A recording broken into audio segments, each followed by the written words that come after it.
Last video में हमने discuss किया था कैसे हम यूज़र नेम पासवर्ड के बेसिस पे टोकन जनरेट कर सकते हैं। तो अभी हमें इस टोकन के साथ अपनी सिक्योर्ड एपीआईज को कॉल करना है। तो हमारी सिक्योर्ड एपीआई जो भी है हम अभी देखते हैं उनको हम कैसे कॉल कर सकते हैं टोकन की हेल्प से। अगर अभी हम सिक्योर्ड एपीआई को कॉल करना चाहते हैं विदाउट टोकन, तो हम यहाँ पे देख सकते हैं अगर हम किसी भी एपीआई को कॉल करेंगे हमें 403 फॉरबिडन एरर यहाँ पे मिलने वाला है, क्योंकि उसको टोकन नहीं मिला इसलिए उसने उसको ऑथेंटिकेट एंड ऑथराइज नहीं किया। तो इसकी वजह से हमें यहाँ पे 403 एरर मिल रहा है। तो अभी हमें देखना है कि हमारी सिक्योर्ड एपीआईज को हम कैसे कॉल कर सकते हैं।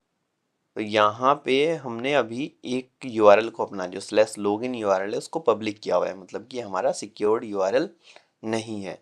बाकी सभी यूआरएल्स हमारे सिक्योर्ड यूआरएल है। तो ये जो पब्लिक यूआरएल है इसकी हमें अलग अलग जगह पे नीड पड़ेगी, तो इसको हम एक कॉन्स्टेंट के अंदर रख लेते हैं। कॉन्स्टेंट के लिए हमने यहाँ पे कुछ पैकेज बनाया हुआ, अभी नहीं बनाया है, हम एक बना लेते हैं।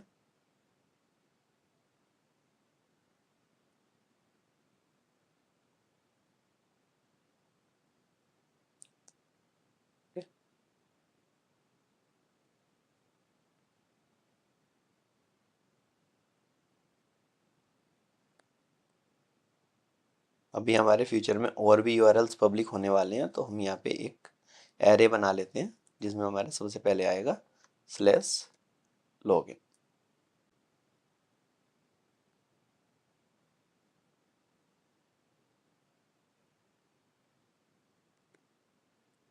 जैसे जैसे यहाँ पे हम यूआरएल ऐड करते जाएंगे वो सभी हमारे पब्लिक यूआरएल्स के एरे के अंदर आते जाएंगे। तो अभी हमें सेम वही काम करना है, ये पब्लिक यूआरएल हमें यहाँ पे पास कर देना है।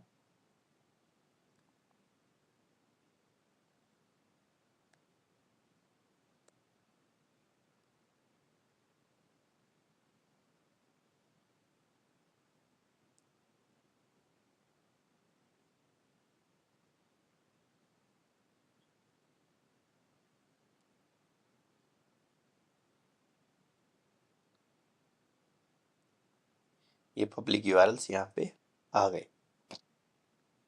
अभी हमारा सेकंड काम क्या है कि हमें यहाँ पे ना एक फ़िल्टर ऐड करना है।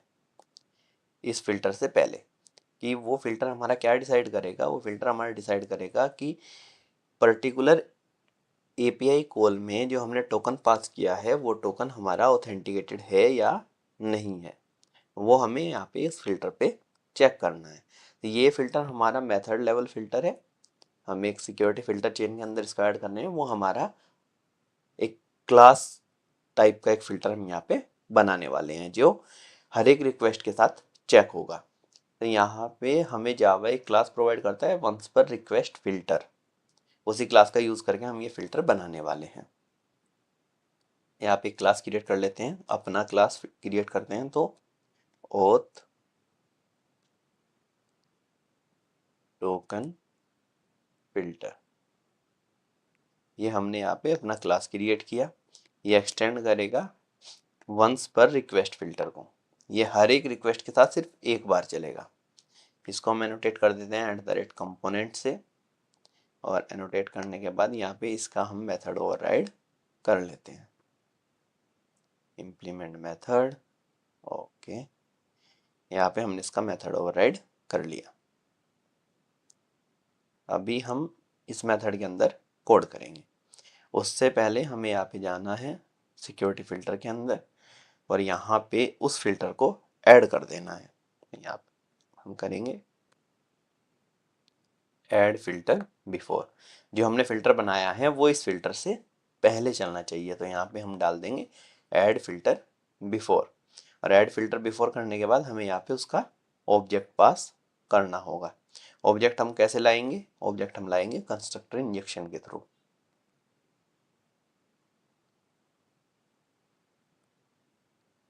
Auth token filter, auth token filter,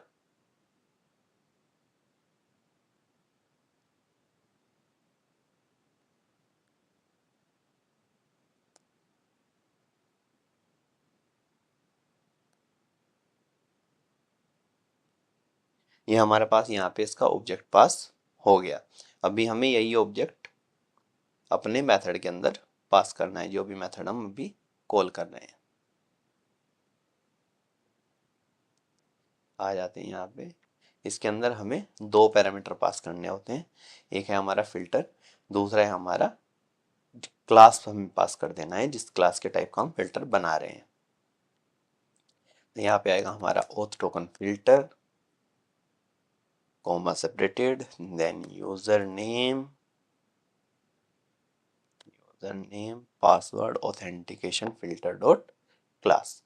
अभी हमारा फिल्टर अप्लाई हो गया है जो कि इस फिल्टर से पहले चलेगा, ये वाला फिल्टर। अभी इस फिल्टर में दो चीजें आती हैं, एक है हमारा सिक्योर्ड कॉल, एक है अनसिक्योर्ड कॉल। जब हम यहाँ पे चले जाएंगे तो वो डिसाइड कर लेगा कि हमारा कौन सा कॉल सिक्योर्ड है कौन सा अनसिक्योर्ड है, पब्लिक यूआरएल्स की हेल्प से। पब्लिक यूआरएल्स में जो है वो हमारा अनसिक्योर्ड है, उससे अलग सभी कॉल्स हमारे सिक्योर्ड है। इस वाले फिल्टर में वो डिसाइड कर लेगा, लेकिन इससे पहले ये वाला फिल्टर चलेगा, तो इस वाले फिल्टर में वो कैसे डिसाइड करेगा कि हमारा कॉल सिक्योर्ड है या अनसिक्योर्ड है, मतलब मुझे किस कॉल पे टोकन को चेक करना है, किस कॉल पे टोकन को चेक नहीं करना है। अभी हमें इसको रिजोल्व करना है। तो इसमें ये हमें दो मेथड देता है। डू फिल्टर इंटरनल के अंदर ये हमेशा टोकन को चेक करेगा। अभी हमारे पास एक दूसरा और मेथड यहाँ पे अवेलेबल होता है जिसके थ्रू हम अपने टोकन, अगर हमारा उसके अंदर एग्जिस्ट करता है, उस मेथड के थ्रू पास होता है, तो हम उसको बता सकते हैं कि इस पे टोकन चेक नहीं करना है।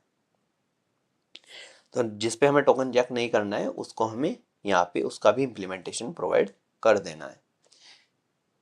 तो जिस पे हमें टोकन चेक करना है उसका भी इम्प्लीमेंटेशन हम प्रोवाइड करेंगे डू फिल्टर इंटरनल की हेल्प से। जिस पे टोकन चेक नहीं करना है उसका इम्प्लीमेंटेशन हम प्रोवाइड करेंगे एक दूसरा मेथड है शुड नॉट फिल्टर, उसकी हेल्प से, मतलब वो उसको फिल्टर ही नहीं करेगा।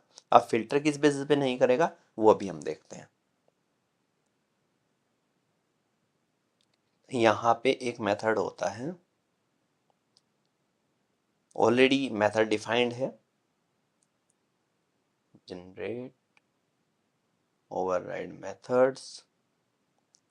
यहाँ पे एक मेथड होगा शुड नॉट फिल्टर, ये वाला। ओके, ये मेथड हमारे यहाँ पे हमें यूज कर लेना है।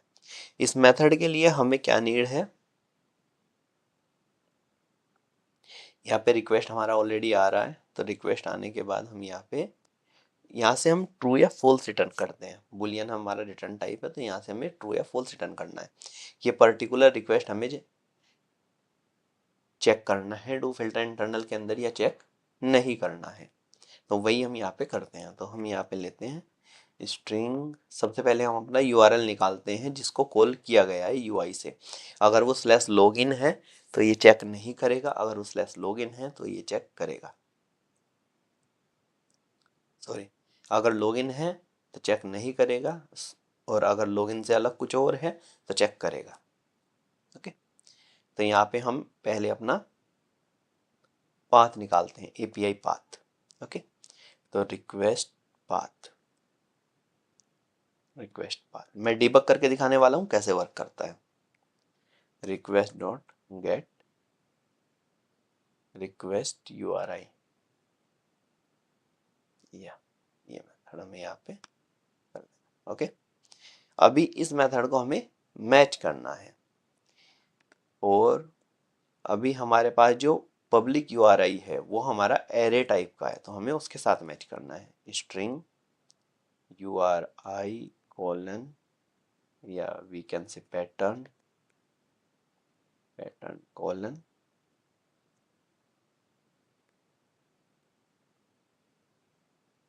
Public underscore URLs. ओके, ये यहाँ पे हमारा आ गया। इसको हटा देते हैं, इसकी कोई नीड नहीं है। अभी यहाँ पे हमें चेक करना है इफ, ओके, अभी यहाँ पे हमें चेक करने के लिए अब पाथ मैचर की नीड है, तो हम यहाँ पे एक पाथ मैचर पहले डाल लेते हैं।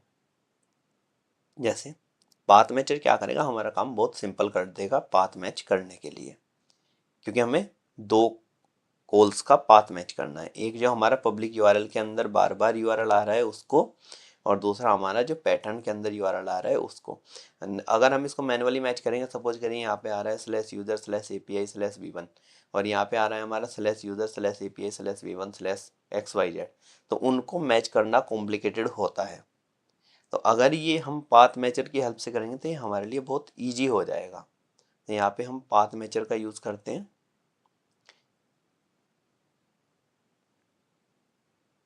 Private final and path matchers and path matcher equals to new and path matchers। Okay, अभी हम यहाँ पे आते हैं, if path matchers dot match, पहले हमें अपना पास कर देना है पैटर्न और सेकंड पैरामीटर में पास कर देना अपना रिक्वेस्ट पाथ।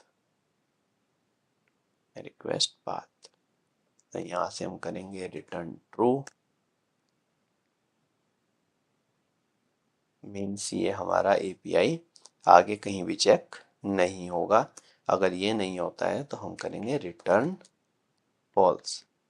ओके, अभी हम यहाँ पे एक एस आउट स्टेटमेंट डाल देते हैं, S out we are in do filter internal. Okay, यहाँ पे हम ये डाल देते हैं।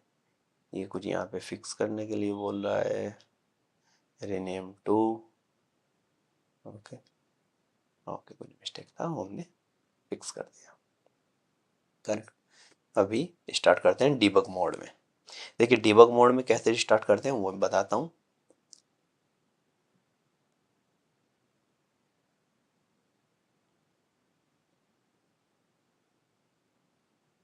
देखिए यहाँ पे ये हमारा सिंपल रन बटन होता है, ये हमारा डीबग मोड रन बटन होता है। तो अभी हम डीबग मोड में रन करेंगे और एक एक वैल्यू को चेक करेंगे कैसे वर्क करता है। ओके, यहाँ पे रिक्वेस्ट पाथ में ना हमारा हमने कैमल केस में इसको नहीं लिखा, इसको हमें कैमल केस में लिखना चाहिए। हाँ, अभी ठीक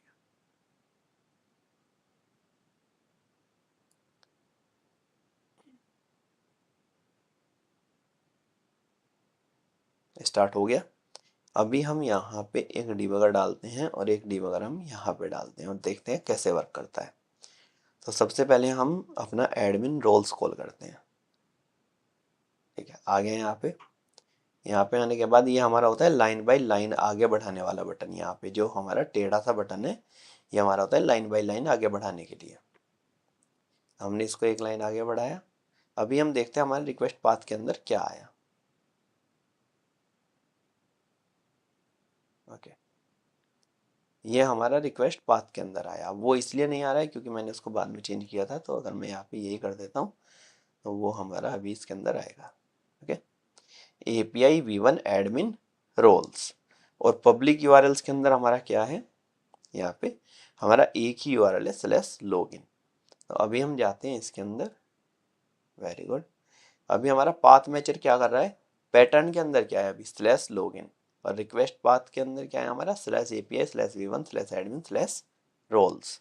तो ये दोनों यहाँ पे मैच नहीं करेंगे। इसको हमें अगर पूरा चेक करना है तो हमें इसको सिलेक्ट कर लेना है जहाँ से जहाँ तक हमें चेक करना है। जैसे मुझे यहाँ से यहाँ तक की ना वैल्यू निकालनी है कि क्या रिजल्ट आएगा।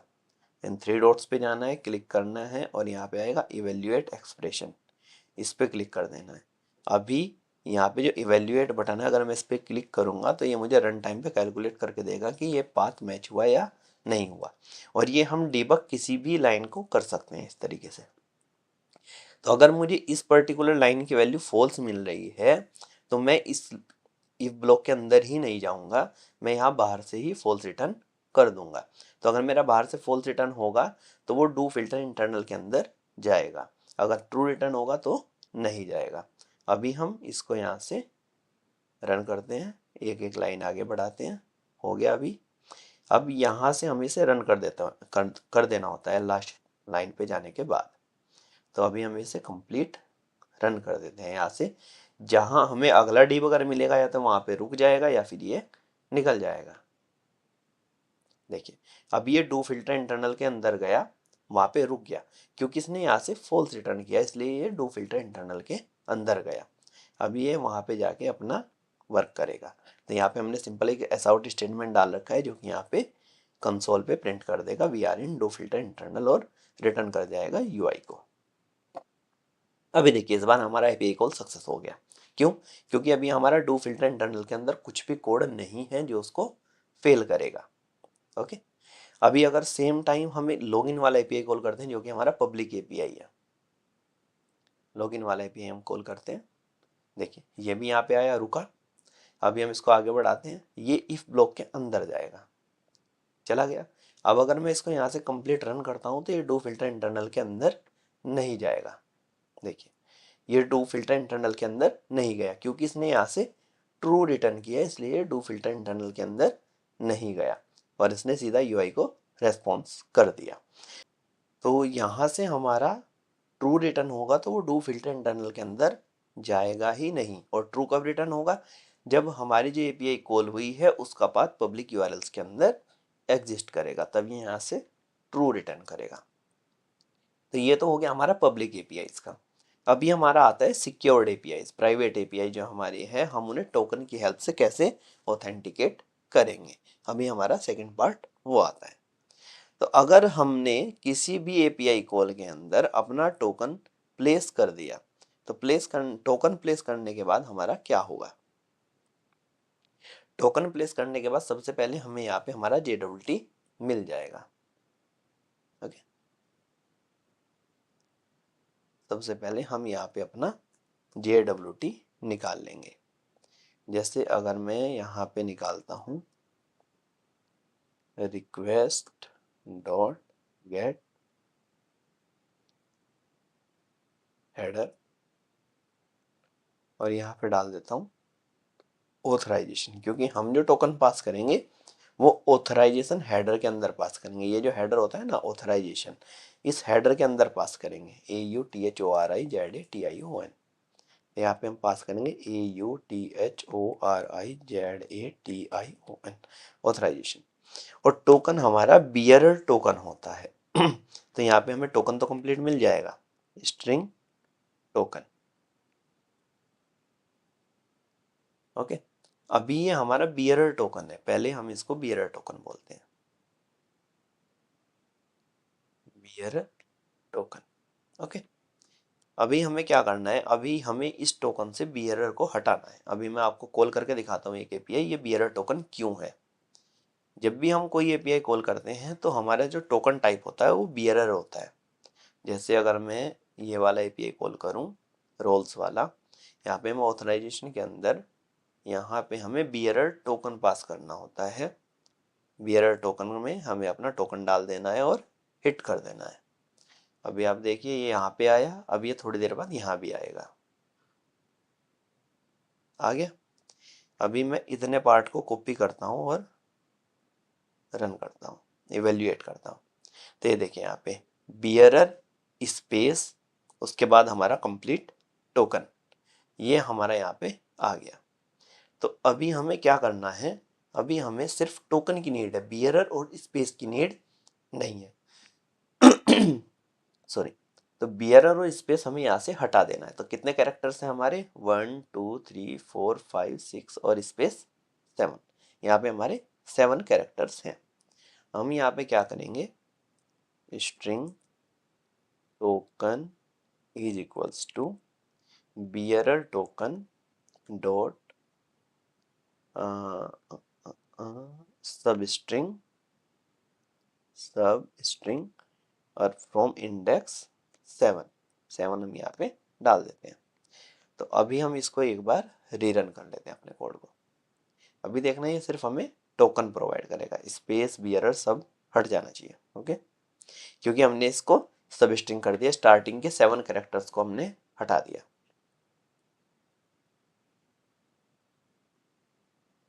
ओके, स्टार्ट हो गया, वापस सेंड करते हैं। देखिए अभी यहाँ पे हम देखते हैं हमारे पास क्या रेस्पॉन्स आएगा। इवेल्युएट। ये देखिए हमारे पास सिर्फ अब टोकन आ रहा है, टोकन से अलग हमारे पास अभी कुछ भी नहीं है। ये टोकन का हम डिटेल्स निकाल पा रहे हैं, तो अभी हमारे पास सिर्फ टोकन यहाँ पे आ रहा है। अगर हम व्यू करेंगे तो सिर्फ हमारे पास टोकन आ रहा है। ओके, बियरर स्पेस सब कुछ यहाँ से रिमूव हो गया। अभी हमें इस टोकन पे वर्क करना है। सबसे पहले हमें टोकन को वैलिडेट करना है। तो लास्ट टाइम अगर आपको याद है तो हमने यहाँ पे JWT एक सर्विस बनाया था, और JWT सर्विस के अंदर हमने डिफाइन किया था कि कैसे हम यहाँ पे अपने टोकन के अंदर से क्लेम्स को निकाल सकते हैं और टोकन को चेक कर सकते हैं कि टोकन हमारा एक्सपायर है या नहीं है। तो ये जो हमारा मेथड है इस टोकन एक्सपायर्ड, इसका हम यूज़ करने वाले हैं। तो सबसे पहले आ जाते हैं यहाँ पे अपने फिल्टर के अंदर, और यहाँ पे हम यूज़ करते हैं constructor injection.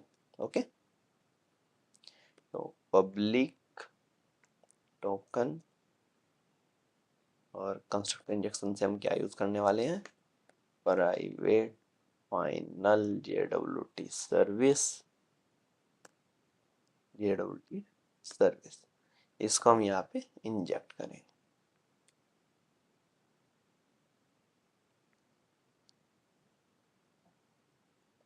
This dot JWT service equals to JWT service. अब JWT सर्विस के अंदर हमने ऑलरेडी एक मेथड लिखा हुआ है जो कि हमारा टोकन की एक्सपायरी चेक करता है। तो हम लगाएंगे इफ कंडीशन, और यहाँ पे इफ कंडीशन के अंदर JWT service dot is token expired, और यहाँ पे अपना टोकन पास कर देंगे। ये क्या करेगा हमें, अगर ये हमारा टोकन एक्सपायर हो चुका है तो इफ ब्लॉक के अंदर ही नहीं जाएगा, और अगर टोकन हमारा एक्सपायर नहीं हुआ है तो वो इफ ब्लॉक के अंदर जाएगा। तो अगर हमारा टोकन एक्सपायर हो जाता है तो हम यहाँ से एल्स करेंगे, throw new run time exception, हम यहाँ से थ्रो कर देते हैं, throw new run time exception token is expired. Okay, ये हमने यहाँ से थ्रो कर दिया। और अगर वो इसके अंदर चला जाता है, मतलब इस टोकन एक्सपायर्ड हमारा, ये इस टोकन एक्सपायर्ड हमारा ट्रू या फॉल्स रिटर्न करेगा कि हमारा टोकन एक्सपायर हो गया है या नहीं हुआ है। तो अगर ये ट्रू रिटर्न करता है इसका मतलब हमारा टोकन एक्सपायर हो गया है, अगर ये फॉल्स रिटर्न करता है तो हमारा टोकन एक्सपायर नहीं हुआ है। तो इससे पहले हमने नोट डाल दिया। तो अगर वो ट्रू रिटर्न करेगा तो ये फॉल्स कंसीडर करेगा हमारा इफ ब्लॉक, इसको नोट हमने इससे पहले डाल दिया, इसकी कंडीशन चेंज कर देगा, ट्रू को फॉल्स, फॉल्स को ट्रू कर देगा। तो अभी हम आ जाते हैं इफ ब्लॉक के अंदर। इफ ब्लॉक के अंदर हमें क्या करना है, देखिए जब भी हम कोई टोकन पास करते हैं तो ये हमारी एपीआई क्या होती है, स्टेटलेस होती हैं। तो स्टेटलेस एपीआई में क्या कि हमारी एपीआई को पता ही नहीं होता कि ये किस यूज़र ने कॉल किया है। तो जब तक हमारा एपीआई का वर्क चल रहा है तब तक अगर हमें कहीं पे नीड पड़ जाती है कि किस यूज़र ने कॉल किया है तो उसको हम कैसे निकाल सकते हैं, उसको हम निकाल सकते हैं कॉन्टेक्स्ट की हेल्प से। अब कॉन्टेक्स्ट हम कैसे पता करेंगे कॉन्टेक्स्ट के अंदर क्या है, तो कॉन्टेक्स्ट के अंदर पहले हम यहाँ पे जब हम टोकन के साथ वर्क कर रहे हैं पहले हम यहाँ पे फिल्टर के अंदर अपना कॉन्टेक्स्ट सेट करेंगे। अब उस कॉन्टेक्स्ट को हम जब तक ये एपीआई कॉल अपना रेस्पॉन्स रिटर्न नहीं कर देगा यूआई को तब तक हम उस कॉन्टेक्स्ट को यूज़ कर सकते हैं। और ये हमारा एपीआई टू एपीआई पैरेलल चलता रहेगा। सपोज करिए एक एपीआई पर्टिकुलर एपीआई किसी 10 यूजर्स के द्वारा यूआई से कॉल किया जा रहा है पर्टिकुलर, ओके, तो वो पैरेलल हर किसी का अलग अलग यहाँ पे कॉल वर्क करता रहेगा। अलग अलग 10 कॉन्टेक्स्ट बन जाएंगे जब तक वो एपीआई वर्क करेगा। कॉन्टेक्स्ट के अंदर यूजर का डिटेल सेव रहेगा। तो अभी हमें यहाँ पे हमने टोकन चेक कर लिया, हमारा टोकन वेरीफाइड है।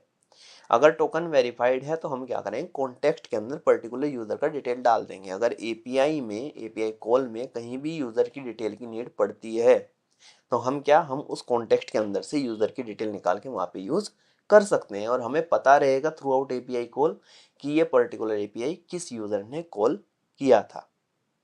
ठीक है, तो यहाँ पे हम यूजर की डिटेल्स को सेट करते हैं इसलिए कॉन्टेक्स्ट के अंदर। तो कॉन्टेक्स्ट के अंदर यूजर की डिटेल को सेट करने के लिए सबसे पहले हम यहाँ पे यूजर की डिटेल्स निकालेंगे, और यूजर की डिटेल्स निकालने के बाद फिर हम यहाँ पे यूजर का सेट कर देंगे। या यूजर की डिटेल अगर हम नहीं भी निकालते हैं तो हम यहाँ पे इजीली उसको सेट कर सकते हैं। ओके, तो अभी हम यहाँ पे यूज़र की डिटेल्स को सेट करते हैं। यहाँ पे हमारे पास एक ऑब्जेक्ट होता है user name password authentication token. Authentication token is equals to new user name password authentication token, और यहाँ पे ओके। अभी हम इसके अंदर क्या क्या पास कर सकते हैं, तो इसके अंदर सबसे पहले हमारे पास जो कंस्ट्रक्टर है, कंस्ट्रक्टर के अंदर हमें पैरामीटर पास करने हैं। यहाँ पे हम दो ऑब्जेक्ट पास कर सकते हैं और यहाँ पे अथॉरिटी वगैरह भी सेट कर सकते हैं। तो यहाँ पे हम ये दो तीन चीज़ें पास कर सकते हैं। तो अभी हम अथॉरिटी वगैरह सेट अगर नहीं करेंगे तो भी वर्क करेगा, क्योंकि अभी हम अथॉरिटी पे वर्क नहीं कर रहे हैं। अभी हम यहाँ पे सिर्फ अपना ऑब्जेक्ट पास कर देते हैं कि हमारे क्या क्या वैल्यूज हमारे पास हैं। ओके, तो यहाँ पे हम फर्स्ट ऑब्जेक्ट पास करते हैं अपने यूज़र का यूज़र नेम। यूज़र नेम हमें कैसे मिलेगा, हमारे पास JWT सर्विस के अंदर ही एक मेथड है जो हमारा क्लेम्स निकालता है, और क्लेम्स की हेल्प से हम क्या निकाल सकते हैं, यूज़र नेम। हम यहाँ पे क्या करते हैं, JWT service dot gate claims dot get all claims dot gate subject. Okay, ये सब्जेक्ट हमने कर दिया। यहाँ पे हमें टोकन पास करना है, टोकन। ओके, तो पहला पैरामीटर हो गया हमारा सब्जेक्ट। दूसरा पैरामीटर हम यहाँ पे कुछ डालेंगे ही नहीं, हमने यहाँ पे नल पास कर दिया। Okay, not set, it is get, get subject. Get subject हम यहाँ पे कॉल करेंगे। तो ये हमारा ऑथेंटिकेशन टोकन का ऑब्जेक्ट बन गया। अभी ऑथेंटिकेशन टोकन का ऑब्जेक्ट बनने के बाद हम यहाँ पे क्या करेंगे, अपना उसको कॉन्टेक्स्ट के अंदर सेट करेंगे। तो कॉन्टेक्स्ट के अंदर सेट करने के लिए पहले हमें ऑथेंटिकेशन के अंदर उसका एक सेट डिटेल मेथड कॉल करना होगा। Authentication token dot set details. Set details के अंदर हमें क्या करना है, new web authentication detail source. Web authentication details source, ये हमें पास कर देना है डॉट बिल्ड डिटेल्स, और इसके अंदर अपना रिक्वेस्ट पास कर देना है। ओके, ये रिक्वेस्ट हमें यहाँ से मिल रहा है, उसको यहाँ पे पास कर देना है। डन। अभी हम इसको कॉन्टेक्स्ट के अंदर सेट करेंगे, जो कि हमारा होता है सिक्योरिटी कॉन्टेक्स्ट होल्डर। एक हमारे पास क्लास है security context holder, context holder ये क्लास है, इसका हमें यहाँ पे मेथड कॉल कर देना है get context dot set authentication, और इसमें अपना ऑथेंटिकेशन टोकन पास कर देना है, ऑथेंटिकेशन टोकन। ओके, तो अब ये जो हमने यहाँ पे पास किया, अभी हमने सिर्फ यहाँ पे यूज़र नेम पास किया है, जो कि हमारा सब्जेक्ट के अंदर क्या जाता है, यूज़र नेम जाता है हमेशा। अगर मैं आपको यहाँ पे दिखाऊं, ये जो हमारा टोकन है, इस टोकन को अगर मैं यहाँ पे यूज़ करता हूँ इंस्पेक्ट, इस टोकन को अगर मैं इंस्पेक्ट करता हूँ,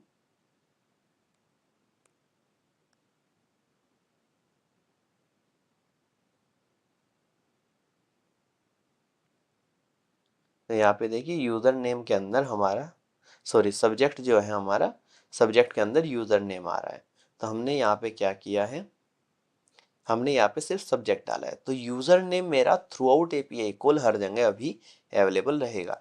अगर इसके अंदर हमें कंप्लीट यूज़र का ऑब्जेक्ट डालना है या उसकी अथॉरिटी वगैरह सेट करनी है, जो भी हमें करना है वो हमारा कस्टमाइजेशन है, वो हम नेक्स्ट स्टेप पे कर पाएंगे।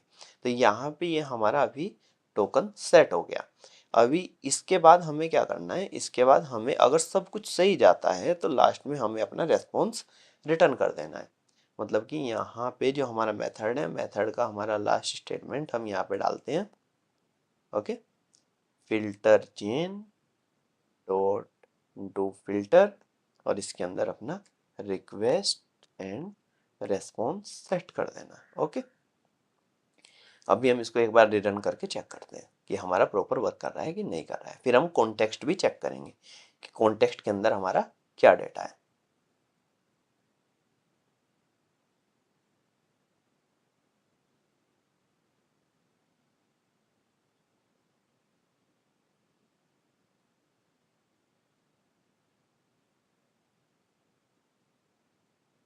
स्टार्ट हो गया। अभी हम अपना सिक्योर्ड एपीआई वापस से कॉल करते हैं। ठीक है, यहाँ पे आया, यहाँ से हमने आगे बढ़ाया, यहाँ पे आया, ये हमारा बियर टोकन निकाला, टोकन निकाला, हमने चेक किया कि हमारा सर्विस एक्सपायर्ड है नहीं है, तो ये हमारा अभी एक्सेप्शन थ्रो कर रहा है। ओके, अब देखिए यहाँ पे इसने एक्सेप्शन थ्रो किया। एक्सेप्शन इसने क्यों थ्रो किया? JWT एक्सपायर्ड एट दिस, जो कि हमारा एक्सपायर हो चुका है। ओके, तो अभी हमें नया JWT जनरेट करना है और उसके थ्रू एपीआई कॉल करना है। तो हम वापस से JWT जनरेट करते हैं।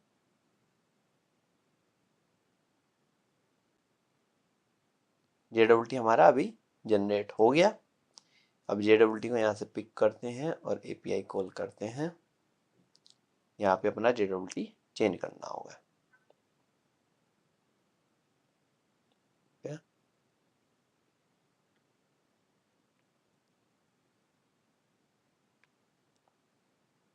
अभी भी फॉरबिडन आ रहा है, क्यों आ रहा है भाई? अब ऐसा क्या हो गया कि फॉरबिडन आ रहा है? यहाँ पे और यहाँ पे डिबगर लगाते हैं।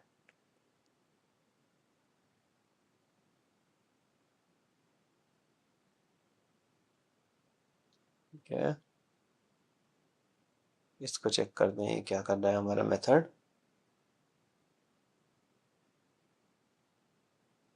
Return false. और अगर इसमें हम ये डाल के चेक करते हैं, नॉट, नॉट हमने डाला, अब ये रिटर्न ट्रू कर रहा है, ये तो पास होना चाहिए। इसके बाद आते हैं यहाँ पे, यहाँ पे, यहाँ पे, एंड यहाँ पे, यहाँ पे। ठीक है, सब कुछ सही जा रहा है। अभी भी फॉरबिडन आ रहा है। तो अभी फॉरबिडन क्यों आ रहा है, अभी हम चेक करते हैं एक बार लॉग्स में। लॉग्स को डिलीट करते हैं, वापस से भी ऐड करते हैं, फ्रेश लॉग्स के साथ चेक करते हैं।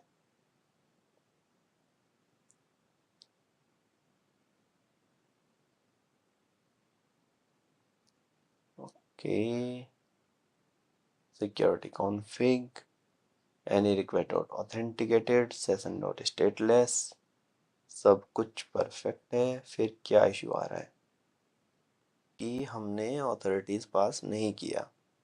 यहाँ पे हमारे पास 3 पैरामीटर पास करने होते हैं। पहला हमारा होता है डिटेल्स, सेकंड हमारा होता है क्रेडेंशियल्स, एंड थर्ड हमारा होता है authorities.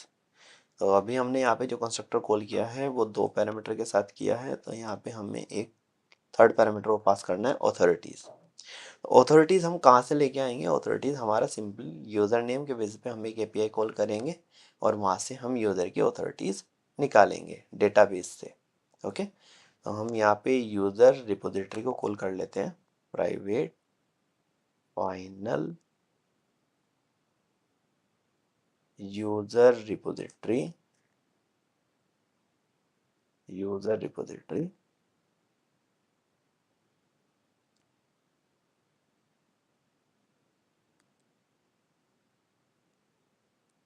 this dot user repository is equals to user repository। हमें यहाँ पे ज़्यादा बेनिफिशियल रहेगा user detail service. User detail service को अगर हम यूज़ करेंगे तो वो हमारे लिए ज़्यादा बेनिफिशियल रहेगा। तो अभी हम यूज़र डिटेल सर्विस को यूज़ कर लेते हैं।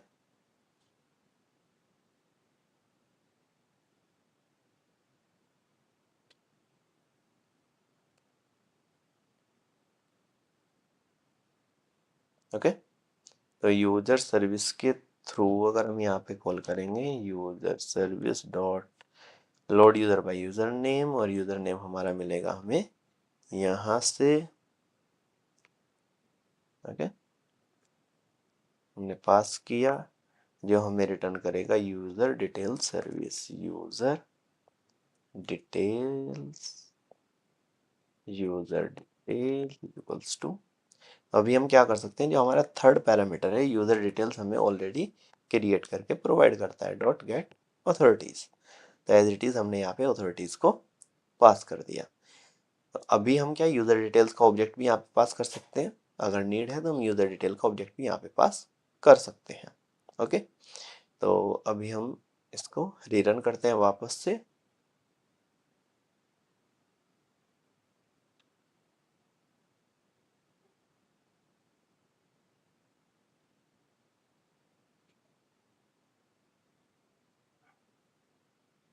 ओके, स्टार्ट हमारा हो गया करेक्ट। अभी हम वापस से एपीआई को हिट करते हैं, सभी डिबगर्स हटा देते हैं और रन कर देते हैं। अभी आप देखिए हमारा यहाँ पे रेस्पॉन्स आ रहा है। अभी ड्यूरिंग एपीआई कॉल अगर सपोज करिए आपको ना यूज़र का डिटेल निकालना पड़ रहा है, तो वो हम कैसे निकाल सकते हैं। जैसे हम रोल्स के अंदर जाते हैं, सेम एपीआई के अंदर गेट एपीआई ये हमारा है। इस एपीआई के अंदर मुझे यहाँ पे यूज़र की डिटेल्स की नीड है कि पर्टिकुलर किस यूज़र ने एपीआई कॉल किया है। तो मैं यहाँ पे सिक्योरिटी कॉन्टेक्स्ट होल्डर के through dot get context dot get authentication dot get principal, ये मैं यहाँ पे कर लेता हूँ। ओके, और इसको मैं ऑब्जेक्ट के अंदर रिसीव कर लेता हूँ। Introduce local variable principal. अभी मुझे देखना है कि प्रिंसिपल के अंदर मेरा क्या क्या आता है। सभी जितने भी हमारे डिबगर हैं हटा देते हैं, डन, और यहाँ पे एक नया डिबगर लगा देते हैं, रीरन करते हैं।